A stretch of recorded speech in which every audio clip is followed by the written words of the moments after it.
A B-17 that was a combat veteran was found over in France, which gave it back to us, and it was ferried back here, disassembled in a C-5.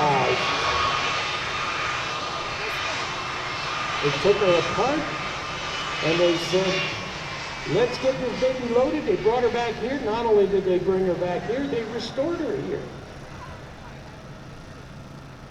Took them about 10 years to do it. It was truly a work of art and love.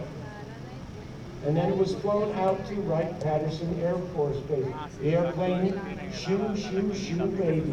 A certified combat veteran B-17G brought back overseas courtesy of the C-5. On the C-17, we're gonna line her up and we're gonna cut her loose.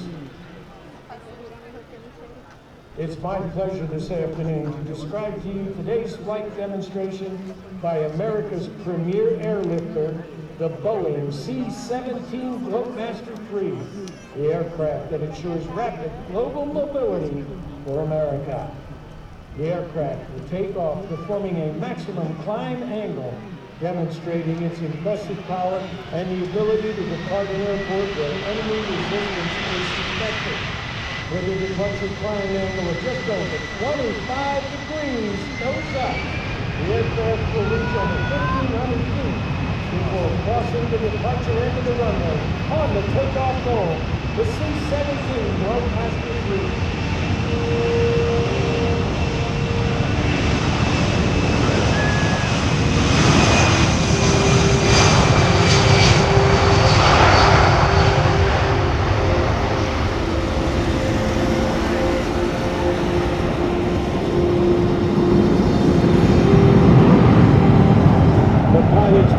Today's demonstration are Major Nathaniel Matz, Captain Alex Gardner, and Captain Sierra Kelly, along with Loadmaster Staff Sergeant Charles Palmer. This crew has a combined total of over 13,000 flying hours in various aircraft, including the C-17 Globemaster, the C-130 Hercules, T-6 Texan, and the T-1 Jayhawk. The C-17's first pass today will be a high-speed pass. After completing a 270-degree turn to align with the runway, the crew will accelerate to 340 knots, demonstrating the rapid strategic capability of the airplane. The C-17 design includes a modern computerized glass cockpit, heads-up displays at both pilot stations, and an advanced cargo handling system allowing it to operate with a crew half the size of current aircraft. Only 3 crew members are required to fly the C-17.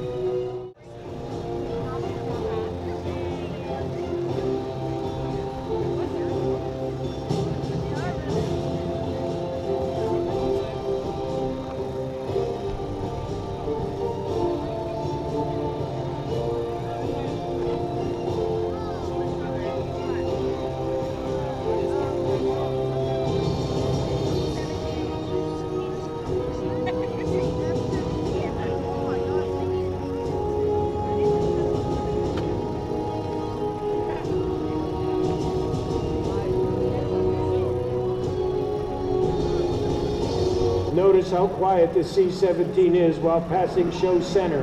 This gives the Globemaster a tactical advantage while flying low over hostile territory.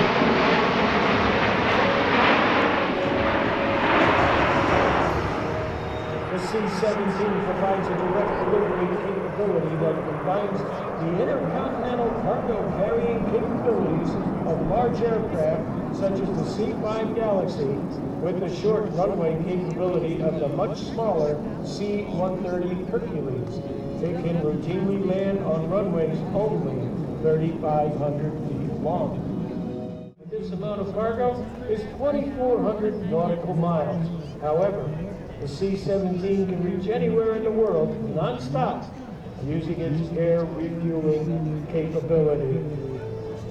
As the aircraft passes, please notice the wing leading edge slats and large powered lift wing flaps. These devices literally change the shape of the C-17 wing and they are the key to its low final approach speed, enabling the aircraft to land and stop in short distances.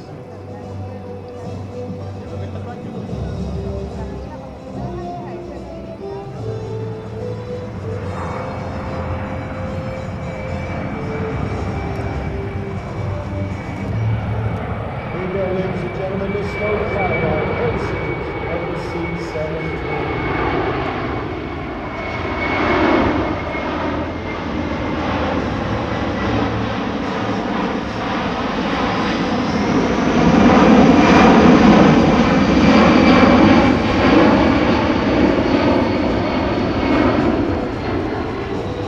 Tell you what, the acceleration on this aircraft is impressive.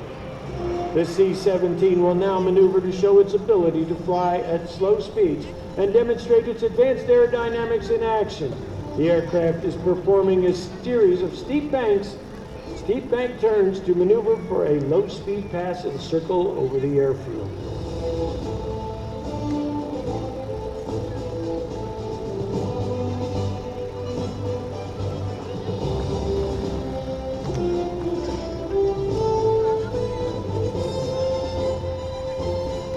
And in case you're wondering how big it is, the wingspan tip to tip is about half the length of a football field. The tail is over 5 stories tall. Empty, the C-17 weighs almost 280,000 pounds. These decrease aerodynamic drag and increase fuel economy. To give you a better idea of the aircraft's overall size, those winglets are over 9 feet tall.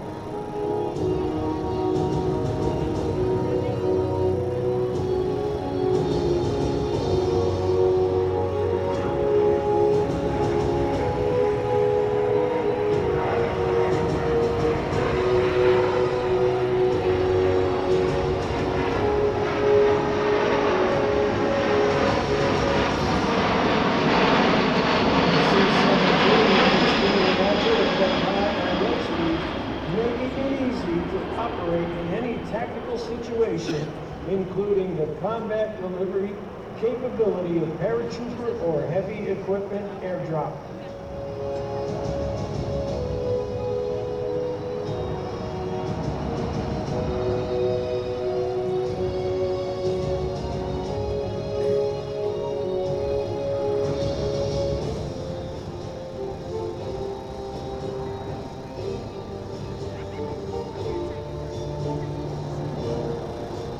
The C-17 uses a quadruple redundant fly-by-wire system to run its flight controls. The fly-by-wire system means the aircraft's flight controls are electronically operated by inputs from the control sticks. There are 4 separate flight control computers, each of which can manage the entire system by itself. The computers continuously monitor the flight controls and each other. If there are any problems, they automatically work around to disable system. C-17 still has an independent backup. The aircraft is now maneuvering to demonstrate a full flap approach to a simulated short field runway to an airfield with hostile forces nearby. This approach tactic can also be used from a very high altitude to avoid enemy fire. The C-17 made its inaugural flight in September 1991. Since then, the C-17 set over 20 world records, including payload to altitude and time to climb records. Boeing delivered the first operational C-17 to Charleston Air Force Base in June of 1993. From the left, the C-17.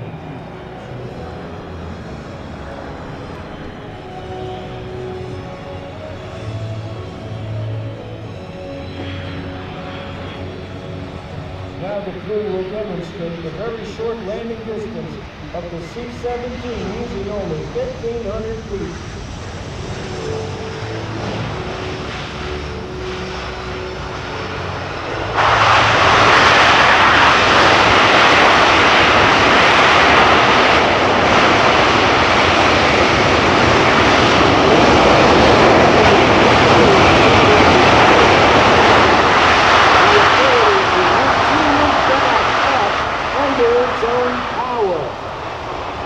ground maneuverability is extremely important when space is limited for off-road operations on a day-to-day basis.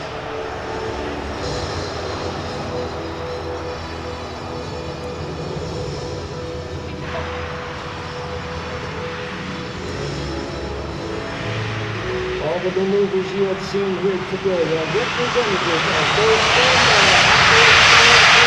every day as they provide the highly responsive and flexible airlift capability for America. Ladies and gentlemen, this concludes today's demonstration of the C-17 Globemaster III and just some of its unique capabilities. On behalf of the men and women of the United States Air Force Air Mobility Command in Charleston Air Force Base, we thank you for being with us today.